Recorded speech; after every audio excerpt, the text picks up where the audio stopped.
Yeah.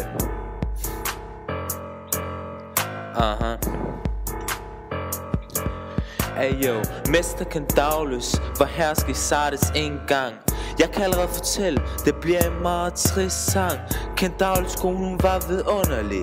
Han ville have en anden, man skulle se hende nøgen. Fuck, hvor er han underlig. Og jeg forstår godt, at I tænker hvad. Den episode må ende i et blodbad. Men magt er hvad han har. Så han ville have Gygges til at indse, hvor skøn hans kone var. Kandaules, han spillede hård og sej, men Gygges sagde, hersker, hvad er det dog du kræver af mig? Men Kandaules, ham kan man ikke beherske. Han ville have Gygges til at snige sig ind i deres soveværelse. Han havde intet valg, der var ikke noget at gøre, så han gjorde det så. Han bandt hans snør, men Gygges, han burde få nogle fucking slag. Han stod bare og ventede på, at dronning tog sit tøj af.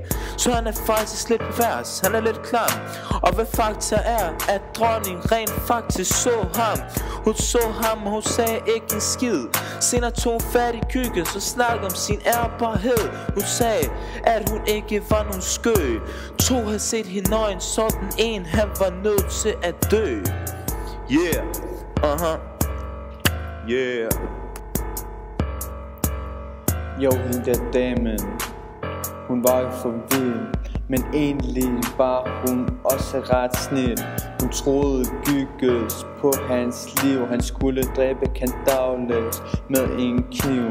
For dronningen ville ikke virke som en skø, så alternativet var, at Gygges selv skulle dø. Gygges havde ikke lyst til at lide. Han blev så bange, han var lige ved at skide. Så det endte med Kandaules død. Gygges synes egentlig også, at dronningen var lidt sød, og de to giftede sig for fanden. Hvem skulle tro, de endte sammen med hinanden? Gygges endte med magten over Lydien, men der opstod kaos, ligesom lige nu i Syrien.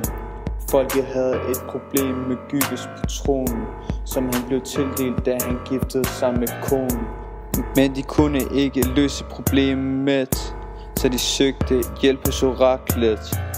Oraklet gav Gygges medhold, og problemet det blev løst helt uden vold. Yeah, helt dagen, man.